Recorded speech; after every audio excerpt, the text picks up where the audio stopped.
अस्सलाम वालेकुम वरहमतुल्लाहि वबरकातुहू। एक नई वीडियो के साथ हाज़िर खिदमत हूँ।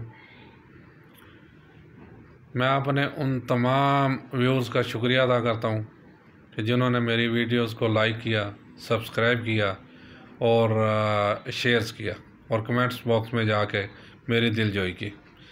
और इस वीडियो के आगाज़ में भी यही कहूँगा कि नए आने वाले जितने भी मेरे व्यूज़ हैं, मेरी वीडियोस देखते हैं, और मेरी वीडियो को सब्सक्राइब करें, लाइक करें और शेयर करें और कमेंट्स बॉक्स में जाके अपनी मुफीद आरा से मुझे आगाह करें ताकि मैं अपनी वीडियो मज़ीद बेहतर से बेहतर करने की कोशिश करूं। इस वीडियो में मेरा अनुमान है जी बाबा कायद आज़म मोहम्मद अली जिन्नाह रहमतुल्लाह अलैह, अल्लाह ताला उन्हें करवट करवट जन्नत नसीब करे। अल्लाह ताला उन पे अपनी रहमतें बरसाए और उन्हें जन्नतुल फिरदौस में जगह अता करे और नबी सल्लल्लाहु अलैहि वसल्लम की हमसायगी नसीब अता फ़रमाए।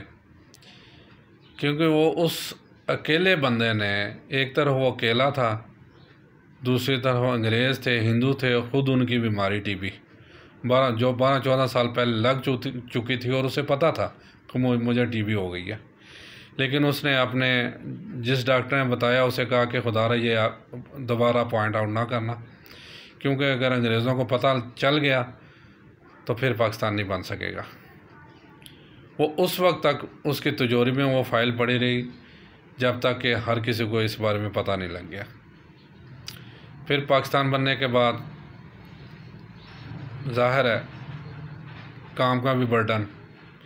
फिर बात वही है कि ज़्यादातर उनके साथ उस वक्त भी शराफिया बदमाशियाँ थी जिनका मकसद सिर्फ़ बाबा कायद आज़म से इतना ही काम लेना था, ये पाकिस्तान बना दे, बाकी हम जाने, ये पाकिस्तान जाने। क्योंकि बाबा कायद आज़म ने जब पाकिस्तान बनने से कुछ अर्सा पहले फ़्रांस का मेरा हाल अखबार नवीस था, उसने कहा जी आप यहाँ कौन सा निज़ाम लेके आएंगे या कौन सा आइन बनाएंगे। उन्होंने कहा जी हमें क्या ज़रूरत है, बाबा कायद आज़म ने फरमाया हमारा आइन तो 1400 साल पहले बन चुका है, हमारा आइन वही होगा। लेकिन उस ज़माने की भी शराफिया बदमाशियाँ ये नहीं चाहती थी। फिर जो इंटरनेशनल कुछ ऐसे बड़े ममालिक भी थे वो चाहते थे कि ये मुल्क अब हमारे अंडर है, हमारे ज़ेर सायर है और हम जैसे चाहें वो करें।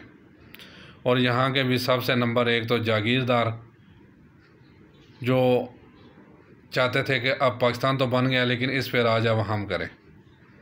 और वो अपने मकसद में इस तरह भी कामयाब हो गए कि बाबा कायद आज़म को कहा जो तो ये जाता है कि जी वो तभी मौत मरे हैं। लेकिन हालात व वाक़यात का अगर हम बारीक बेनी से जायज़ा करें तो वो कुछ और बताते हैं। क्योंकि नंबर एक तो कोयटा जैसे गुंजानबाद शहर से उसे ज़्यादा शिफ्ट करना, पता नहीं किसने मशवरा दिया। हालांकि बीबी फातिमा ने अपनी किताब में यही लिखा था कि ये उनका अपना फ़ैसला था, लेकिन उनका फैमिली डॉक्टर वो कभी मशवरा नहीं दे सकता क्योंकि वो 10-12 किलोमीटर मसाफत पे था और वहाँ इतनी जो सहूलतें भी मुयस्सर नहीं थी जो कोयटा में हो सकती थी।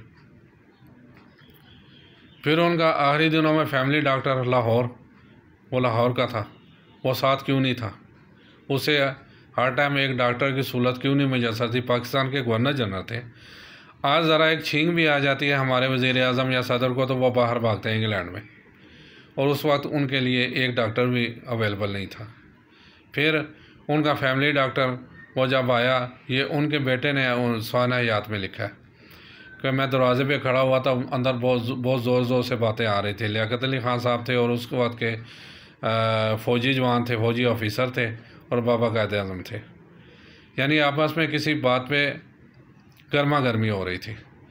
उन्होंने असल हक़ाइक़ तो नहीं बताए, लेकिन जो एक दरवाज़े पे खड़ा हो, कोई भी बंदा था, अंदर से ज़ोर ज़ोर से आवाज़ें आ रही उनको, उसे सब पता होता है। लेकिन शायद उसने डर के मारे ये चीज़ें नहीं बताई कि मेरी जान को ख़तरा हो जाए। क्योंकि उसने एक चीज़ ज़रूर लिखी कि लियाकत अली ख़ान साहब मुझे मसलसल पूछते रहे आपने क्या सुना, आपने क्या सुना, आपने क्या सुना। जब उसने कहा मैंने कुछ नहीं सुना, फिर उसने जाते हुए धमकी लगा दी, अगर तुमने कोई भी चीज़ जो सुनी है बार पॉइंट आउट की बाहर किसी को बताया तो तुम्हारी खैर नहीं है, मतलब यही है कि तो फिर तुम नहीं रहोगे इस दुनिया में।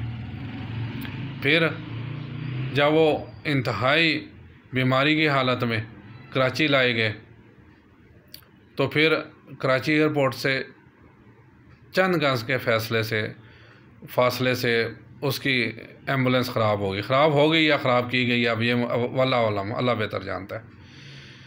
एक मुल्क का गवर्नर जनरल हो, एम्बुलेंस ख़राब हो जाए तो वहाँ वो 4-5 घंटे शदीद गर्मी में अंदर पड़ा हो, और अंदर उसका फैमिली डॉक्टर हो, फातिमा जना हो, उस बाबा कायद आज़म नीम बेहोशी की हालत में थे, उसके मुंह में मक्खियाँ जा रही हों और वो अपने हाथ से जो है ना फातिमा जना वो मक्खियाँ दूर करें और अपने पल्लू से उसे हल्के हल्के हवा दें।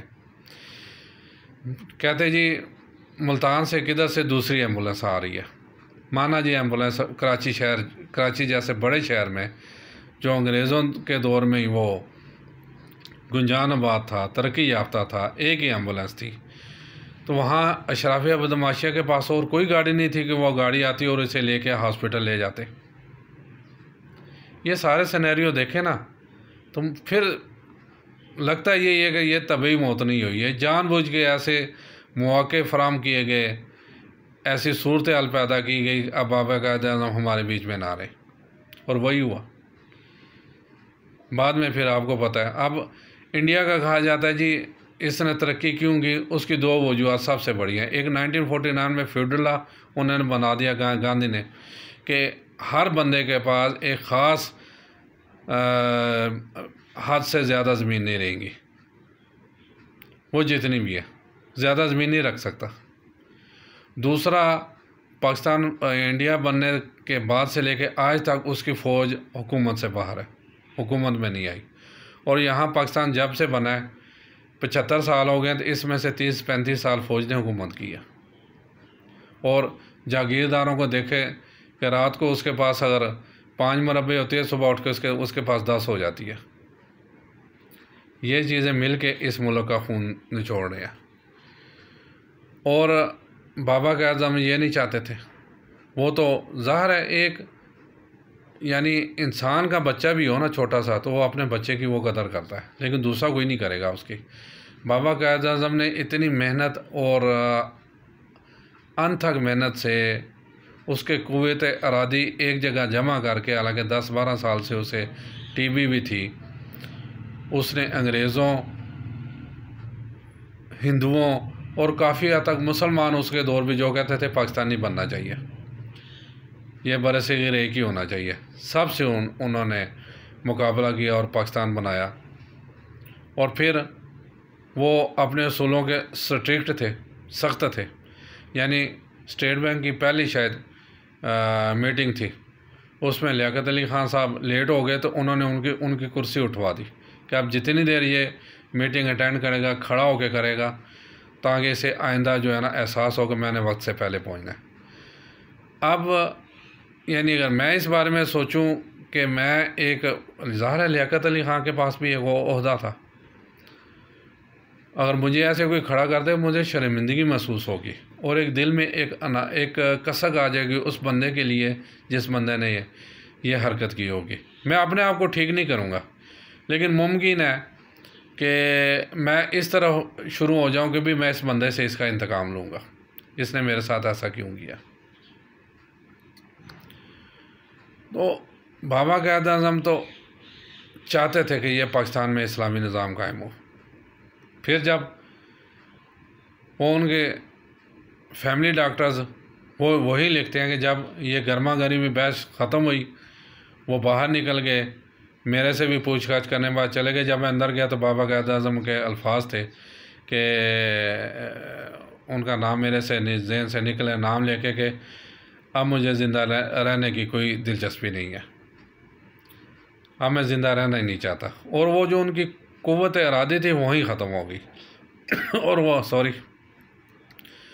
वो डॉक्टर अपने स्वान हयात में लिखते हैं कि जब उनके कुव्वत इरादी ये ख़त्म होगी, ज़िंदा रहने की जो उम्मीद है वो ख़त्म होगी, तो वो बड़ी तेज़ी से जो है ना उनकी हालत बिगड़ना शुरू हो गई।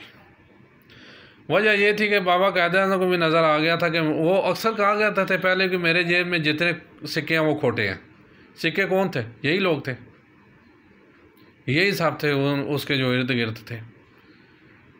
लेकिन अब वल्लाह आलम कौन सी मजबूरी थी कि जो है ना अपना वो साथ रखे में मौजूद थे। मेरे एक हमसाए थे, वो तकरीबन 90 अबव साल की उम्र में फ़ौत हुए। तो ये जैसे कुछ लोग कहते हैं जी पाकिस्तान नहीं बनना चाहिए था। मैंने एक दिन मेरे पास बैठे हुए थे, मैंने उनसे पूछा जी ये बाबा क़ायद आज़म ने पाकिस्तान बना के ठीक किया या गलत किया? कहते जी उस वक्त मैं जो है ना मुस्लिम स्टूडेंट फेडरेशन में था, यानी 15-16 साल मेरी उम्र थी। और अगर उस वक्त पाकिस्तान ना बनता, ना बाबा क़ायद आज़म पाकिस्तान ना बना सकते, फिर सारी ज़िंदगी नहीं बन सकता था। आप देख लें वहाँ के मुसलमानों की हालत क्या है। उनको वो अपनी मर्ज़ी से सांस भी नहीं ले सकते। वो जितना कि हम आज़ाद हैं, वो जब चाहें हिंदू इंतहा पसंद उन पर हमला कर देते हैं और हज़ारों सौों की तादाद में मुसलमानों को तह तह कर देते हैं। कोई पूछने वाला नहीं है वहाँ पे। खुदारा इस पाकिस्तान की कदर करें। पीछे जो हुआ सो हुआ, इस पाकिस्तान में इस्लामी निज़ाम लेके आए और उमर फ़ारूक रज़ियल्लाहु ताला अन्हु जैसे हुकूमत की थी वैसे हुकूमत लाएँ और इंसाफ और अदल को लेके आएँ, ताकि ये पाकिस्तान जो है ना तरक्की करे। दुआ गो पाकिस्तान ता क़यामत कायम दायम रहे और ये जितने भी मुल्क दुश्मन अनासर हैं अल्लाह ताला इन्हें निस्त नाबूद करे। इजाज़त चाहता हूँ। अस्सलाम वालेकुम व रहमतुल्लाहि व बरकातुहू।